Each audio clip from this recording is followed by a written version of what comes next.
Hello class, this is Deepak Kumar Shukla from Dr. Om Prakash Institute of Management Technology. I will teach you principles of accounting in course of BBA second sem. Now today we are discuss about start next unit second unit first आपका complete हो चुका है and आज हम unit second start करते हैं। Online session class में हम यूनिट सेकंड के बारे में कुछ टॉपिक्स के बारे में बात कर चुके हैं। आइए हम इस पे डिस्कस करते हैं। फर्स्ट जो आपका टॉपिक है मीनिंग ऑफ नॉन ट्रेडिंग और नॉट फॉर प्रॉफिट ऑर्गेनाइजेशन। तो ऐसे ऑर्गेनाइजेशन जो प्रॉफिट के लिए काम नहीं करते हैं तो क्या उनका मोटिव रहता है, मेन बात करेंगे उस पर। Not for profit organisation refers to institutions which render service to the member or society and work for the promotion of charity, religion, education and culture etc. without aiming at profit। बता रहे हैं जो not for profit organisation होती है उनका जो main motive होता है सर्विस प्रोवाइड कराना, ना कि प्रॉफिट को अर्न करना।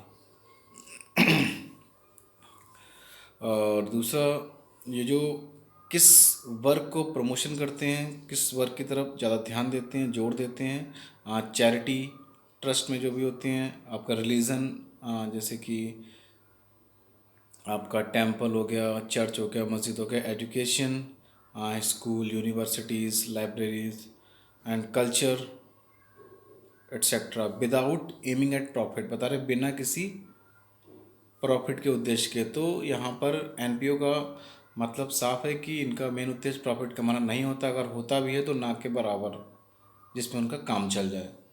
ठीक है, तो मेन मोटिव होता है इनका सर्विस प्रोवाइड कराना। नेक्स्ट यहाँ पर एग्जाम्पल्स के बारे में बात हो रही है आपका, एग्जाम्पल्स ऑफ एनपीओ। तो एनपीओ क्या एग्जाम्पल हैं आपके? कुछ एजुकेशन इंस्टीट्यूशंस हैं जैसे कि स्कूल्स हो गए आपके, कॉलेजेस हो गए एंड यूनिवर्सिटीज़ एट्सेट्रा। तो बहुत से ऐसे मतलब कि बच्चे, गरीब बच्चे होते हैं, उनके पेरेंट्स इतना अर्निंग नहीं कर पाते हैं कि वो अपने बच्चों को कॉलेज में एडमिशन दिला पाए, यूनिवर्सिटी स्कूल्स में। तो वो ट्रस्ट पे चलते हैं सारे स्कूल्स। जो बड़े बड़े बिजनेसमैन या फिर जो भी मेंबर्स उसमें रहते हैं वो उसमें डोनेट करते हैं पैसा, सब्सक्रिप्शन भी होता है, चंदा भी होता है। तो उसी पैसे से बच्चों की पढ़ाई होती है। रिलीजियस में आपका, रिलीजियस ऑर्गेनाइजेशन में आपका मंदिर हो गया, मस्जिद हो गया एंड चर्च हो गया। एंड सोशल इंस्टीट्यूशंस में hospitals, libraries, nursing homes etcetera. आपके गवर्नमेंट हॉस्पिटल्स हैं, वहाँ पे सारी प्रकार की दवाइयाँ और जो भी ट्रीटमेंट है सारे होते हैं, चाहे वो ऑपरेशंस हो आपके, चाहे मोस्टली डॉगी वगैरह काट लेता है, रास्ते में जा रहे हैं आप तो हमारे ही काट चुका है डॉगी, तो हमने लोहिया में इंजेक्शंस लगवाए हैं। भाई नहीं जानकारी होती तो प्राइवेट लगवाए थे, बट हमें पता है कि हमारा काम 1 या 2 रुपए में होता है, वहाँ पर 2 रुपए का पर्चा बनता है, आप इंजेक्शन। और जो प्राइवेट में इंजेक्शंस आते हैं उससे कहीं ज़्यादा गुना, मतलब कि क्वालिटी के अगर बारे में बात करें तो गवर्नमेंट इंजेक्शंस के जो भी डॉग वगैरह हम लोग के काट लेते हैं, हाँ, चाहे वो पेट एनिमल्स हो, चाहे आप बाहर जा रहे हो कहीं, उसकी क्वालिटी ज़्यादा अच्छी होती है गवर्नमेंट की इंजेक्शन की। नेक्स्ट जो आप बात कर रहे हैं NPO refers the following statement. बता रहे हैं एनपीओ में कौन कौन से स्टेटमेंट्स बनाए जाते हैं, दैट मीन्स कौन कौन से अकाउंट प्रिपेयर किए जाते हैं। तो यहाँ पे बात कर रहे हैं receipt and payment account, income and expenditure account and balance sheet. अब रिसिप्ट एंड पेमेंट अकाउंट क्यों बनाते हैं? कि हमारे ऑर्गेनाइजेशन में कितना पैसा आ रहा है या फिर कितना पैसा जा रहा है, उसका हिसाब किताब लगाना पड़ता है। दूसरा इनकम एंड एक्सपेंडिचर में इसलिए बनाते हैं कि ऑर्गेनाइजेशन में कितनी इनकम हो रही है और कितने खर्चे हो रहे हैं। ठीक है, और तीसरा आपका बैलेंस शीट। तो चाहे आपका ट्रस्ट पे चले, चाहे कुछ भी, मतलब कि प्रॉफिट के लिए काम नहीं कर रहे हैं बट पैसा तो आ जा रहा है, ये तो अकाउंट तो मेंटेन करने ही पड़ेंगे। ठीक है। नेक्स्ट जो इसके बारे में जो फर्स्ट आपका था पॉइंट, जो आपके स्टेटमेंट बनाने हैं, format of receipt and payment account. तो रिसिप्ट एंड पेमेंट अकाउंट का फॉर्मेट क्या होता है ये हमें अच्छी तरह से समझ लेना चाहिए। सबसे पहले तो मैं इसके कॉलम्स की क्या होते हैं, रिसिप्ट अमाउंट, पेमेंट अमाउंट, ये आपका एग्जाम में पूछा भी जाता है। रिसिप्ट एंड पेमेंट का और इनकम एंड एक्सपेंडिचर का भी पूछा जाता है, तो दोनों में से कोई एक फॉर्मेट आ सकते हैं थ्योरेटिकल आपके। तो सबसे पहले अब रिसिप्ट की बात करते हैं। रिसिप्ट में वो चीज़ें आएंगी जो किसी ऑर्गेनाइजेशन को आपके इनकम होगी। तो टू बैलेंस BD आया बैलेंस में, मतलब जो भी पहले का बैलेंस हमारे पास होगा cash in hand, cash at bank. अब वो बैलेंस हमारे पास कैश हमारे पास भी हो सकता है, हो सकता है हमारे पास बैंक बैलेंस भी हो कुछ।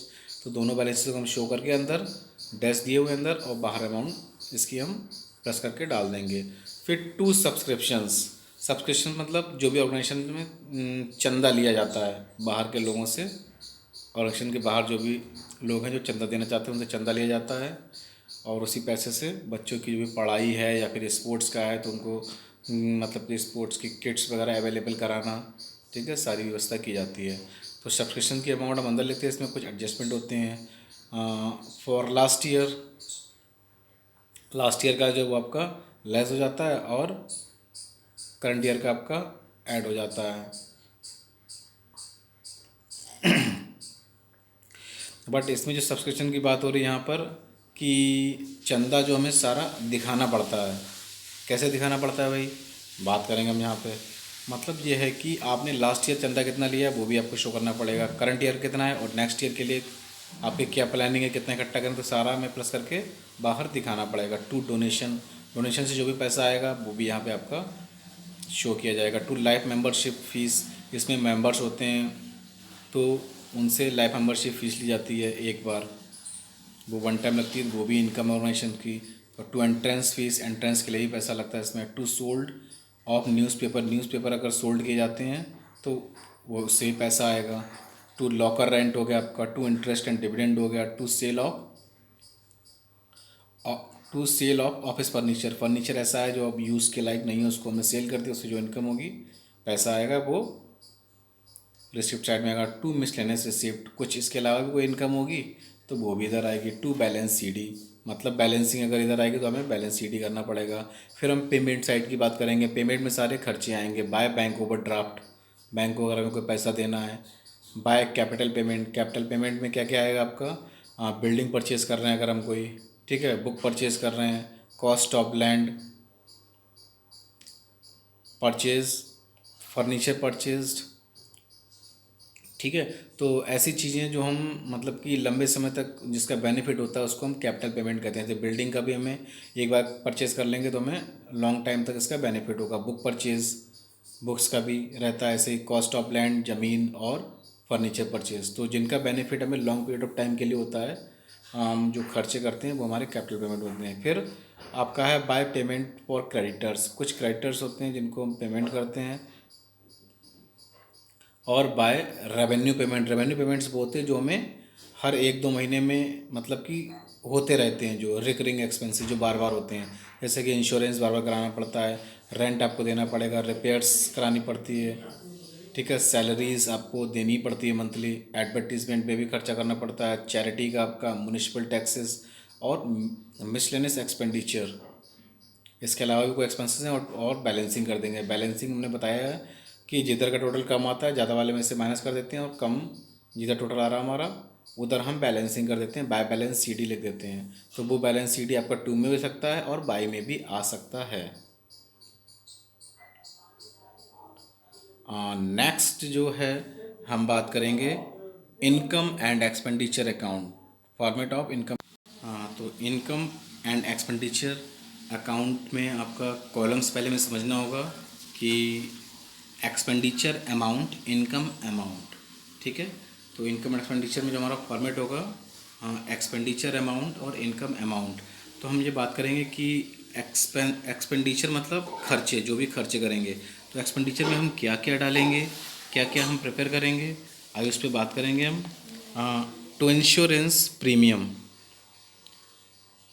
तो इंश्योरेंस प्रीमियम हमारा अंदर आएगा। अब इसमें क्या ऐड होगा, क्या लेस होगा, प्रीपेड इंश्योरेंस प्रीमियम। तो जो प्रीपेड इंश्योरेंस प्रीमियम है वो हमारा ऐड हो जाएगा और प्रीपेड इंश्योरेंस प्रीमियम जो करंट ईयर का होगा वो हमारा लेस हो जाएगा। मतलब जो लास्ट ईयर का होगा इंश्योरेंस प्रीमियम वो हमारा ऐड हो जाएगा और करंट ईयर का जो होगा वो लेस हो जाएगा।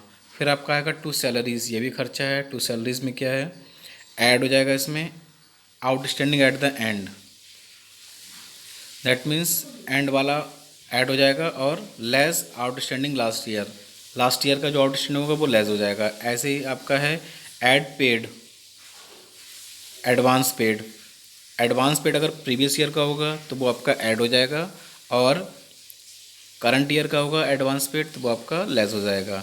इसी प्रकार से आपका एक्सपेंसेस टू रिपेयर्स हो गया, टू डेप्रेशन हो गया, टू स्टेशनरी में भी एडजस्टमेंट आपका क्या होगा, ओपनिंग स्टॉक इसमें ऐड कर दिया जाएगा और क्लोजिंग स्टॉक लेस कर दिया जाएगा। इसके बाद to telephone charges, to loss on sale of asset, to sport material consumed, to newspaper, to upkeep of grounds, to bad debts ऐसा पैसा जो हमारा बिजनेस में फंस जाता है, नहीं मिलता है, उसको बैड डेप्ट बोलते हैं। To bank charges, to fair expenses, to miscellaneous expenses. मतलब ये सारे एक्सपेंसेस ही हैं, जो भी खर्चे होंगे एक्सपेंसेस हमारे एक्सपेंडिचर साइड में शो किए जाएंगे। फिर इसमें बैलेंसिंग, अगर मतलब हमारा बैलेंसिंग टू साइड में आ रहा है तो हम लिखेंगे टू सरप्लस, मतलब excess of income over expenditure, मतलब कि इनकम हमारी एक्सपेंस से ज़्यादा है तो हमारा सरप्लस आएगा। अब बात करेंगे हम इनकम की। इनकम में आपका आएगा बाय सब्सक्रिप्शन सबसे पहले, मतलब जो भी चंदा आएगा हमारा ऑर्गेनाइजेशन में तो वो हमारे ऑर्गेनाइजेशन के लिए इनकम होगी। तो उसमें add outstanding end of the year, जो एंड ऑफ द ईयर का आउटस्टैंडिंग होगा वो ऐड हो जाएगा, और आउटस्टैंडिंग आपका बिगिनिंग वाला लेस हो जाएगा। ऐसे ही एडवांस रिसीव जो है वो लास्ट ईयर का ऐड हो जाएगा, और एडवांस रिसीव करंट ईयर का लेस हो जाएगा। तो एडवांस रिसीव आपका लास्ट ईयर का ऐड होगा और करंट ईयर का लेस हो जाएगा। ऐसे सारी इनकम और भी दी हुई हैं। बाय लॉकर रेंट आएगा आपका, by income from lecture, by interest on securities, by interest on bank depreciation, और by general donation, by sale of sports material, by entrance fees, by profit on sale of asset, कोई भी asset हम cell करते हैं उस पर profit हो रहा है। बाय रेंट फ्रॉम सबलेटिंग, अगर हमने किराए पर उठा रखा है कोई भी रूम या फिर हॉल किराए पर उठा रखा है उससे रेंट आ रहा है वो भी इनकम है। By membership fees, by sale of tickets, by income from canteen, by miscellaneous income, और कोई भी इनके अलावा इनकम हो रही है तो वो भी आएगी आपकी इनकम साइड में। फिर लिखा है कि balancing by deficit excess of expenditure over income, मतलब अगर आपके एक्सपेंसेस ज़्यादा आ रहे हैं इनकम से तो हमारा डेफिसिट, दैट मीन्स नुकसान होगा, लॉस होगा, तो वो हमारा बाई साइड में आएगा और हम टोटल इक्वल कर देंगे। तो ये तो आपका हो गया फॉर्मेट, आपका हो गया ये इनकम एंड एक्सपेंडिचर अकाउंट का। आगे जो है हम बात करेंगे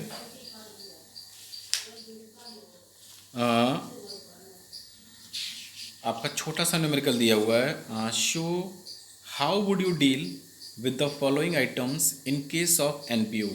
मतलब जो भी आपके आइटम नीचे दिए हुए हैं एनपीओ के केस में, नॉट फॉर प्रॉफिट ऑर्गेनाइजेशन के केस में हम इनको किस प्रकार से शो करेंगे। तो बात करते हैं हम इस पर क्या क्या दिया है। मैच फंड ₹80,000, फिर match fund investment ₹80,000, match expenses ₹1,50,000, donation for match fund investment ₹26,000, और sale of match fund tickets ₹36,000। तो इस प्रकार के आपसे शॉर्ट आंसर उसमें पूछे सकते हैं किस किस प्रकार से आपको शो करना है एनपीओ के केस में। तो एनपीओ के केस में सबसे पहले तो आपको ये देखना होगा कि तीन स्टेटमेंट बनते हैं आपके, income and expenditure, receipt and payment account and balance sheet. अब इनको पढ़ के हमें ये समझना है कि ये आइटम्स किस के दिए हुए हैं। जैसे कि मैच फंड और मैच फंड इन्वेस्टमेंट ये आपके बैलेंस शीट के आइटम हैं, ठीक है। तो आपको कहीं ना कहीं बैलेंस शीट बनानी है, फिर उस फंड से रिलेटेड ही यहाँ पर एक्सपेंसेस दिए हुए हैं। तो इसका मतलब फ़ंड में से आपको कुछ माइनस और कुछ प्लस करना होगा। तो माइनस जो एक्सपेंसेस होंगे वो माइनस करने हैं, और जो इनकम होंगी वो प्लस करनी होगी मैच फंड में। तो हम यहाँ पर बैलेंस शीट का फॉर्मेट बनाते हैं, लाइबिलिटीज़ अमाउंट, एसेट्स अमाउंट। सबसे पहले आपका दिया हुआ मैच फंड। मैच फंड जो है वो एक प्रकार की ऑर्गेनाइजेशन के लिए लाइबिलिटी होती है। क्यों? क्योंकि फ़ंड जो भी इकट्ठा किया है तो ऑर्गेनाइजेशन की लाइबिलिटी है कि वो किन किन सोर्सेज में उसको खर्च करेगा, ठीक है, किन किन सोर्सेज में उसमें खर्च करेगा। अब अगर इनकम होती है कोई तो मैच फंड में आपकी ऐड होगी, और खर्चे होते हैं कोई भी एक्सपेंस होते हैं तो वो उसमें लेस होंगे। तो मैच फंड एक्सपेंस हमने डाल दिया 80,000 लाइबिलिटी साइड में। इसके बाद हमारा मैच फंड इन्वेस्टमेंट तो हमें पता ही होना चाहिए कि ये हमारी एसेट होती है। फर्स्ट सेमेस्टर में हमने आपको बैलेंस शीट में बताया भी था, इन्वेस्टमेंट हमारी एसेट्स होती है। तो हमने ये match fund investment asset side में 80,000 पोस्ट कर दिया। अब मैच एक्सपेंसेस, हमने बोला था कोई भी खर्चा होगा वो फंड में से आपका लेस होगा, ठीक है। और डोनेशन इनकम है, ठीक है, इनकम साइड में आई भी थी आपकी। दूसरा, donation of match fund investment 26,000 और सेल ऑफ मैच टिकट्स 36,000, ये भी इनकम है। तो पहले क्या किया गया है, add donation fund match investment, मतलब जो डोनेशन है उसको ऐड कर दिया 26,000 को, तो और फिर इसके बाद add sale of match tickets, दोनों ही इनकम है, दोनों को ऐड कर दिया तो आपका आ गया 1,42,000, ठीक है, लेस मैच एक्सपेंसेस। अब मैच एक्सपेंसेस आपके कितने दिए हुए थे, 150, तो 150 को हमने यहाँ पर लेस कर दिया। अब हम ये देख रहे हैं कि हमारा 142 में से 150 लेस हो रहा है, तो इसका मतलब कहीं ना कहीं हमारा ये अमाउंट ब्रैकेट में लिखा जाएगा बाहर, क्योंकि ये हमारा कहीं ना कहीं नुकसान हो रहा है, ठीक है, क्योंकि हमारी इनकम यहाँ पे कम है और एक्सपेंसेस ज़्यादा हैं। तो हम उसको माइनस में ना लिख के जो भी अमाउंट होती है ब्रैकेट में लिख जाओ। हमारी कोई अकाउंट पे अमाउंट माइनस में आती है तो हम उसको ब्रैकेट में शो करते हैं, और कोई भी बैलेंसिंग इसमें नहीं की जाएगी, क्योंकि आपको ये बोला गया था ऊपर, show how would you deal with the following items in case of NPO. केवल आपको ये बताना है कि ये कैसे डील किए जाएंगे, मतलब कौन से आइटम लायबिलिटी में आएंगे और कौन से एसेट्स में आएंगे। तो ये आपका टॉपिक हो गया, ये छोटा सा न्यूमेरिकल था, ये आपका शॉर्ट में पूछा सकता है। तो आज के लिए इतना काफ़ी है, इट्स इनफ।